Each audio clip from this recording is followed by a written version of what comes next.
Welcome to Not Just Ads, the show where B2B brands discover how creator-led content drives pipeline, builds trust, and grows long-term brand equity. Each episode, we speak with business leaders, founders, and creators who are defining their categories. I'm your host, Marcus Sherwin, and this is the creator economy for B2B.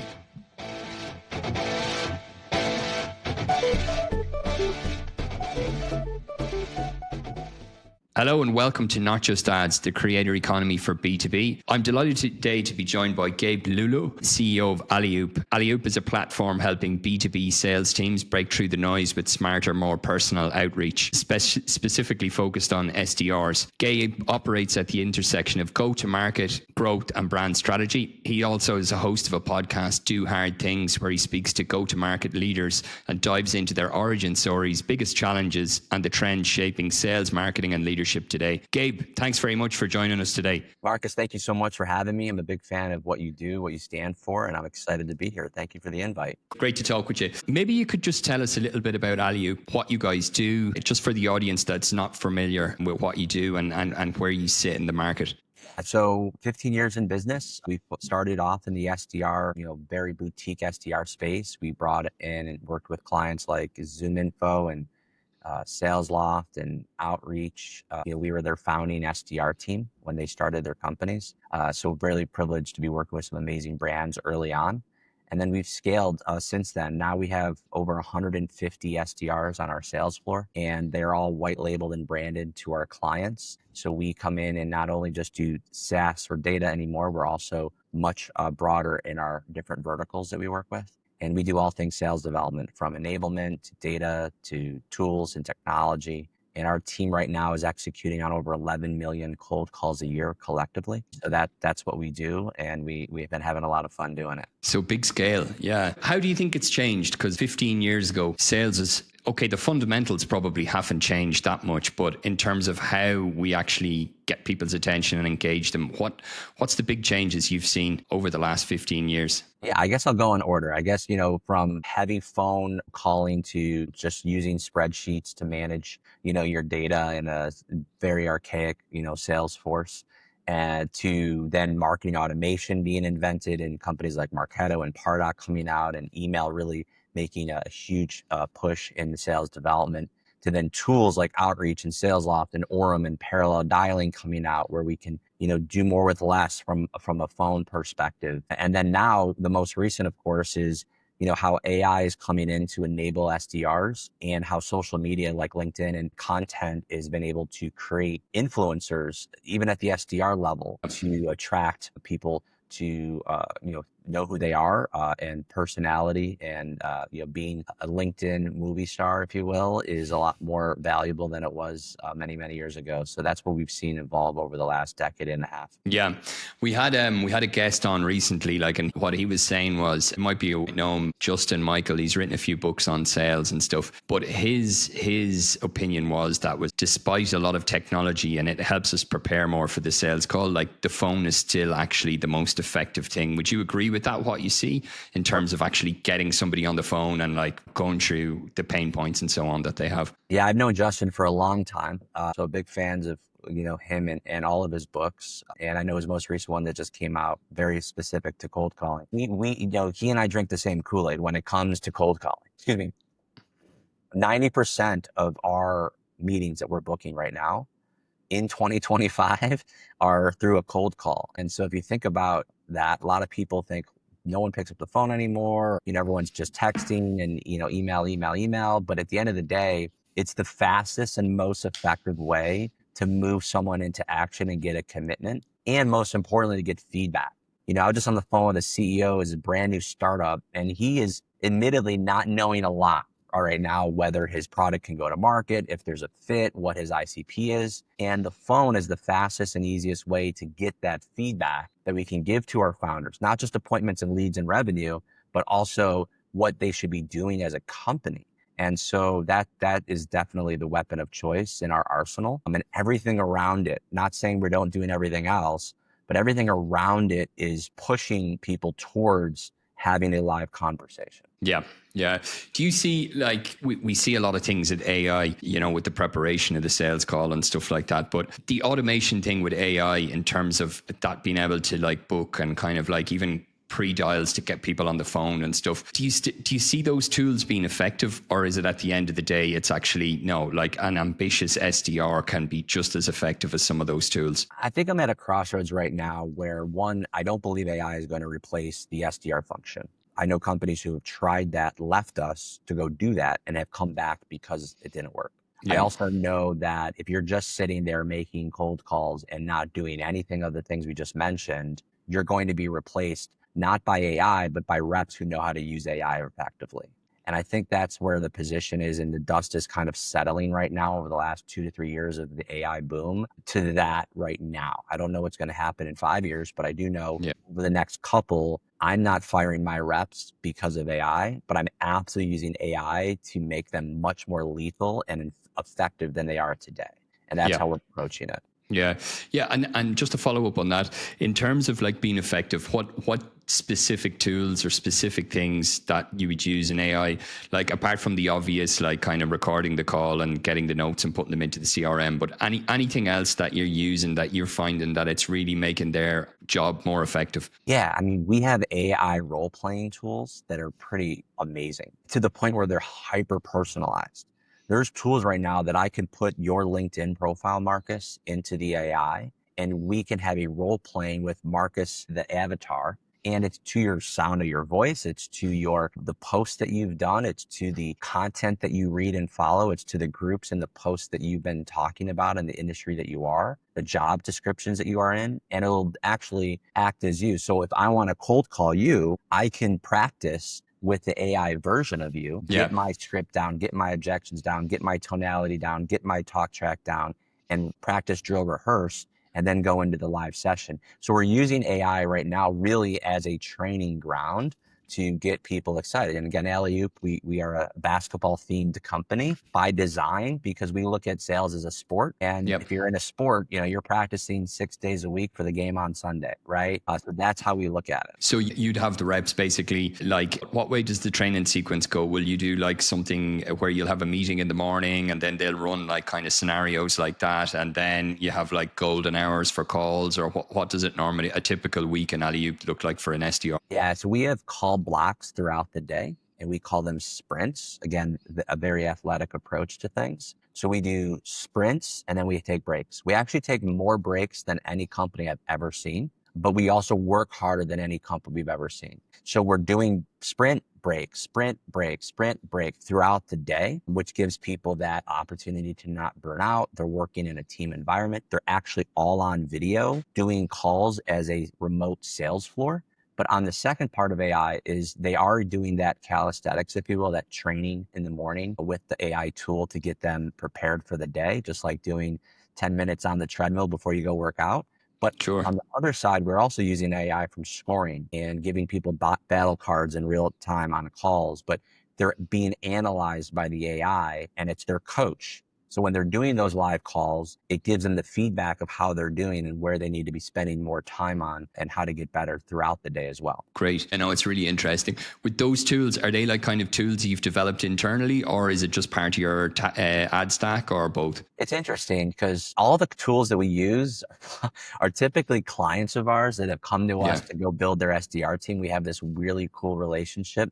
So our clients come to us and say, hey, I have this really cool tool. Can you bring it to market with me? And then we're like, actually, yes, but also can we use it? And so we aren't building, we're not trying to be a software company. We never have, we don't want to get into that game. Absolutely have amazing partners that are also clients of ours. And so we are using vendors to do that. But ironically, most of them are also clients of ours. Great. Yeah. Yeah. And I guess you get firsthand experience of like how good it works and so on. And I guess you can give feedback as well from the product team of those companies as well. So it's a win-win for everyone. Right.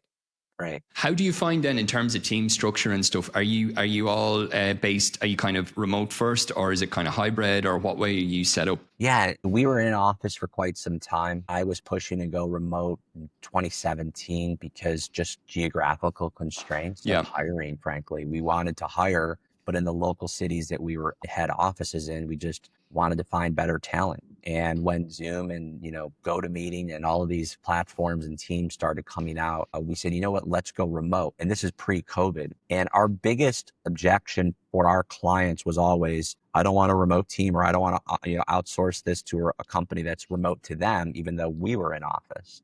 Zoom Info is in Portland, Oregon, and our office was in Buffalo, New York, and everyone was calling Henry, the CEO of Zoom Info, like, who are these people you're working with in Buffalo, right? So it was great at a time, but then we went remote, and then COVID hit, and it was just like, no one ever said that ever again. No one ever I still don't get any objections whether we're in office or not.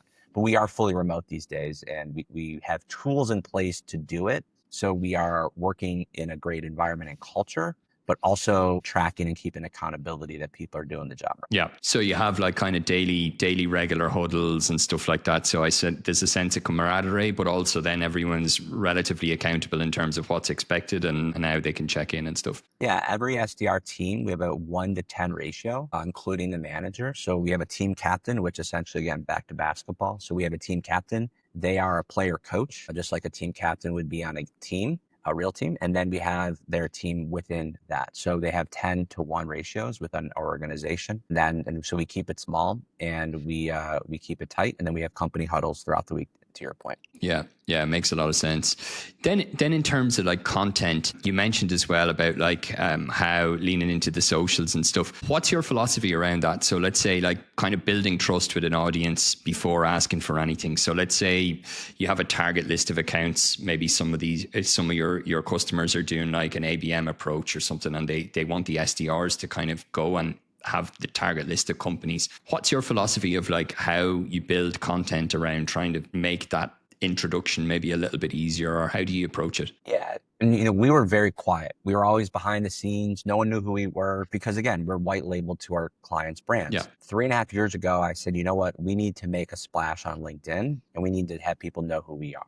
So we started working with an agency. It was so successful that we acquired that team, and they all now are in-house. And we doubled and tripled and quadrupled down over the last 3 years, every year, on content for ourselves. Secondarily, we do content, of course, for our clients as a sales development service. So the way we look at it is, I don't really care about my company page on LinkedIn. I care about personal organic LinkedIn. We hired some really B2C, some really experts that are B2C content creators, because B2B is always kind of like last to catch up, right? There's B2C and then everyone kind of starts doing what they're doing, and then it goes into B2B. So we have, check this out, 3.5 years ago, collectively, all of our employees had less than 30,000 followers on all of our LinkedIn pages together. We did an assessment. Yep. And how many employees at that point would it have been? That was about 75. And now we're at 150, and we have 850,000 followers on LinkedIn collectively. Wow, so this is a huge reach. We doubled the size of the team, but we went from 50,000 to 850,000. So a significant growth in regards to our following count. We're posting 200 organic posts a month. We have a podcast. We do internal podcasts. We have 10 influencers whom we interview on Riverside once a week for 30 minutes on video. And we talk about their week and talk about their day and talk about what you would be talking about at the kitchen table at the end of work with your family. And we're putting those out on social, and we're just exposing ourselves dramatically. Very, very hard to do that. Got to be trustworthy to do that, right? And but it's creating a massive influx. 80%. It's about 40% of our business right now is coming inbound from our content. Yeah. And that's purely like you've already seen that uplift in terms of the 3 years ago when you really leaned into it. You've seen the impact in your business already, no? 100%. And more so than just inbound leads, but also just podcast connections or networking opportunities or referral partners or fractional CROs that say, hey, I need SDRs for my client that I'm doing strategy for. Who am I going to call? Well, I'm going to call Gabe and Alleyoop. So those are things that are happening because we're just being seen right now, and we're being trusted right now because we're putting all of what we do out there. Yeah. What do you think then in terms of specific content that you see? Like you mentioned there a moment ago that you have a few B2B creators that you record sessions with them and it's quite informal. What from the last number of years that you're creating content, both on your own personal channel, but within the company as well? I'm not saying from the company channel, but like employees at the company. What's resonating the best from what you can see? Yeah, I mean, I think just raw, actual, content about what's going on, even the bad, even the ugly. Yeah. We're doing a lot of videos. So we do vertical videos that LinkedIn loves that, the vertical videos. We do really, really strong writing and copy with those videos. I'm posting twice a day personally, and then my team posts a lot more than me, but across many people, of course. And so, yeah, that's what we're doing. So if it was me, like this conversation would probably be 25 posts. And we would be able to take those things from this conversation and turn that into 25 posts. And it definitely creates a lot of great content. Yeah, for sure. How do you manage it then with the team in terms of like the structure? So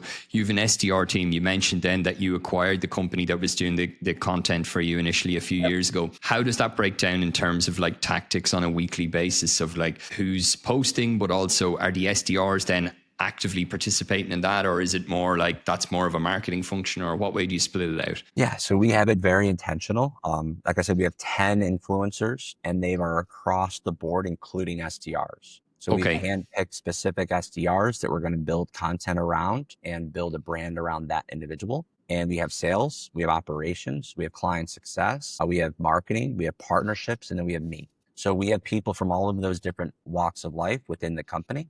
And we're talking and asking questions and putting content out that revolve around that specific role and what's important to that job. And then that content flies. We're scheduling it all out 2 weeks in advance. We have a project management tool and a marketing director that is the architect behind it all. And all of it is scheduled. Now it's still theirs, right? We help with writing, but they have the final say on what's going out. They have the final say on what's being written. They have the final say on all the video edits, and they post it themselves. So we believe LinkedIn is your world, and you are an ambassador with us for the time you're working with us. And that's how we approach it. We're not telling people you have to do this. That never sits well, especially on LinkedIn. Yeah. How do you find that? Because I think some companies kind of see it like, okay, that's great. They are an asset and they may or may not talk about the company, but then there's a risk that if someone sees they have a big follower, they may jump somewhere else. Like what's your opinion on that? Yeah. So we figured this one out a long time ago. We are in the SDR space, and 80% of SDRs don't want to be an SDR for the rest of their life. So we have gone back years ago and started this opportunity where we call it Alleyoop alumni. Our reps are hireable by our clients. So many of our clients actually hire their future account executives from our SDRs. So we have a quasi staffing model that's built in there. And so we've never been the ones where we're handcuffing people to their desks or being afraid if they leave. We actually celebrate that. Now, because we celebrate it, they go out and become wildly successful, and then we have the opportunity to backfill, so we're always hiring. But on the flip side, many people don't leave because they want to grow within that culture and become VPs or directors here. So we've always really allowed it to be up to the rep. And I mean, we just lost somebody who had 400 followers when they started with us, SDR, grew to SDR manager, and then they have 13,000 followers today in a year. And they just got an AE job at a company, and they're going to be doing really well. We lost a great SDR, yes, but we also found a company, a great AE, and now we have someone else we can bring in and do that again. So we are an incubator for sure for talent. No, but it's great. I think if people can see a career trajectory, the nature of the game of sales really is ambition. If they don't have that, like it's going to be, it's a win-win for the company. But if you're attracting future talent, you've great success stories to share to attract like younger talent and stuff as well. Yeah, and then you stay friends. And I've been doing this so long, Marcus. Here's what actually happens, which I never thought about until it happened, and it's happened a lot now. Because I got gray hair. It was SDRs. They go out to become an AE. They eventually become a vice president of sales. And guess who they call when they need SDRs at their new company? Yeah. So there you we go. We actually have VPs of sales that are our point of contacts that were SDRs on our sales floor 10 years ago. So it's a pretty cool story. Yeah, for sure. Yeah, it's great to keep like the industry is not so big after all anyway. So it's like if they move on and they'll always remember where they got their first start. Yeah. It's funny. It's like, hey, us, I need some SDRs. Like a boss anymore, right? So it's pretty fun to have that come back. I feel Yeah. like a grandpa in that scenario. Yeah, I can imagine. Going back to the point then around kind of like content and stuff, do you think companies need a defined system for something like LinkedIn, or is it more like, look, you should kind of post and see what gets traction, or do you think the bigger the team gets, you need to kind of look at like, okay, how are we approaching this strategically? Like, do you think companies should be thinking like that? Do, but what I also know is analysis paralysis, right? You over analyze and you overthink through the opportunity to go post. Yep. It's scary. You know, I'm in sales and I was petrified to do my first podcast. I've done 200 since then. I'm in sales and I'm extrovert and I'm a people person, but I had no idea what I wanted to say on video, right? When it's just me in front of a camera. So there is, of course, that writer's block and there is that hesitancy of doing it. So I'm of the nature of just jump in the deep end and start posting. But on the flip side, find your voice, find your intent, find your audience, and then structure it intentionally once you get going. And that's how I feel it. So yeah, definitely crawl before you walk. But Yeah. if you're going to run a marathon, which is the ultimate goal here in doing content, you need to make sure that you plan it correctly. Yeah. Do you think, especially now as well, like every founder or anyone in a relatively senior position should be posting content as part of their role? Or do you think they can still be successful without doing it? Yeah, I think I'm of the vein right now where everyone has heard or has actually, understood founder-led sales. But just as founder-led sales is a thing, it's founder-led marketing at this point as well. So not only does the founder need to be a part of the sales process, even if they're the software developer that created the widget or tool, they also need to be the face of the company until they have a team of people that could take that over if that's something they don't want to do anymore. But I mean, if you look again, going back to ZoomInfo, I mean, this is a $1 billion company and the CEO, Henry Shook, is doing podcasts and doing videos and doing spots on news and posting all the time on LinkedIn. Why is he doing that? Well, it's because it's working, right? Yeah. When you look at Gary Vaynerchuk, like he's posting literally 8 times just on LinkedIn per day, let alone his other platforms. Yeah. He's running a multi-million-dollar company. Why is he doing that? So content definitely drives, your company's go to market. Yeah. And I definitely think you should be posting. Yeah, it's interesting as well because like in the sales and marketing, I think during COVID, a lot more founders were leaning into it because we just couldn't meet in person. But in the last 18 months, we're even seeing like very traditional businesses that are very regulated, like even in finance and stuff. I know that the CEO, president of Blackstone, now he's very active on LinkedIn, and it's just like videos of him running around Central Park or running wherever he's on a business trip. He's a runner, but it's quite interesting to see people that are maybe a few years ago in regulated sectors like that, like trying to get approval from internal comms and posting videos probably from those regulated sectors a few years ago. But now they just post it. And what, at least from my perspective, I see that more authentic kind of content is getting much more people engaged rather than something that's really scripted and kind of looks very corporate. I think it's the change and the crossover is quite interesting to see across many sectors. Yeah, I just released a podcast today with a guy named Greg Turkovich, and he is the chief financial officer of a fractional accounting firm. And he is posting daily on LinkedIn pictures of his family, pictures of himself, pictures of him hanging out at a conference and pictures of him hanging out at the beach. And his following count is going through the roof. His inbound is going through the roof. But more importantly, the outbound that we are doing for him, because he's a client of ours, is also going through the roof, right? So when you make a cold call and say, hey, listen, this is, I'm calling on behalf of Greg Turkovich, right? And I send that person an email or a link on DM with one of his posts. It just works. Yeah. And again, to your point, regulated, what's really attractive and exciting about posts from a, financial analyst, I don't know, but I will tell you it's working. Yeah, it's interesting to see. What do you think then in terms of the future? Where do you think things are going, like from the SDR space, but also in terms of content and how they intersect? Any predictions between the next, say, 6 to 18 months of what you see? Yeah, I mean, I really think content is just going to get bigger and bigger and bigger. I think that the people who are like most consistent are the ones that are going to win. I think now B2B is going off LinkedIn and off platform. People like John Barrows, who has 500,000 followers, is posting more on Instagram. And so you're going to see more B2B people go into other avenues. And play around with other platforms for sure in the future. And it's the way to go. I mean, you don't need a social media manager. You really need a content manager. And that's Yeah. how Yeah, it makes a lot of sense. Any tips for companies that are maybe a little bit not with so much knowledge in terms of this space? They know that there's an advantage there, but they're just maybe reluctant in terms of to prioritize it. What would you suggest to them? tips of just getting back on track or starting from scratch, or what do you mean by that? Yeah, getting back on track, or even just putting something in place whereby they're going to reap the rewards. Consistency was one thing you mentioned, but let's even take a step before that. Let's say they've posted infrequently on LinkedIn or on other platforms. They can see that there is opportunity there, but they just don't really have a clear idea of where to start and what to do. Understand your audience, right? Consistency is great, but you have 30,000 connections on LinkedIn that you can request. It maxes out at 30,000. So you can actually go out and personally invite 30 people a day, 150 people a week on LinkedIn of who you want to target, who you want your audience. So it's kind of interesting, right? Like it's a place where you can actually build your own audience intentionally. So think about that. Just don't post to 1,000 followers. Go build a following. And it's not just posting that's going to do that. It's inviting people to connect that you truly want to connect with. I literally spend 30 minutes a day intentionally inviting people to connect to my LinkedIn profile intentionally. And those are the people that I want. And then engage. Everyone says post, but if you post without engaging in the comments below, your post won't go very far.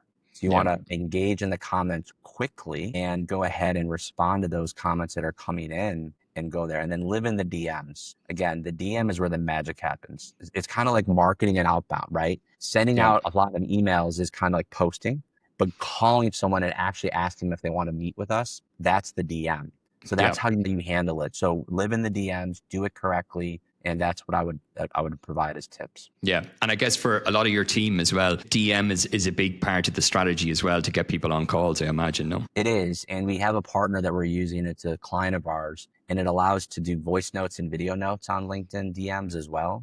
So a lot of people are just seeing text, and most of it's automated, unfortunately, these days. So when we're able to cut through that noise and shoot a video and send it through the DM, or shoot a voice note over and know that it's a real human on the other end that really wants to meet with you for a good, valuable reason, we see 7-10x response rates to those than if just sending out very automated type text-based notes. Yeah, makes a lot of sense. Gabe, if anyone wants to find you, where can they find you? Well, LinkedIn would be the way to go. Shoot me a note on LinkedIn. Our website's Alleyoop.io. I'm hyper responsive. Love to chat. Great. And your podcast is every week you come out with on Spotify, right? Yep, every week. It's called Do Hard Things. We just finished recording season 3. We'll be starting season 4, and comes out every single week, 12 episodes a season. Great. And I'll after the show, I might ask you for the tools that you mentioned. We can put them in the show notes as well for any of the listeners. I'm sure they find them very beneficial. Yes, ask me away. I'll give you all the links you need. Great. Gabe, thanks a million for joining. It was a pleasure speaking with you. Thanks so much.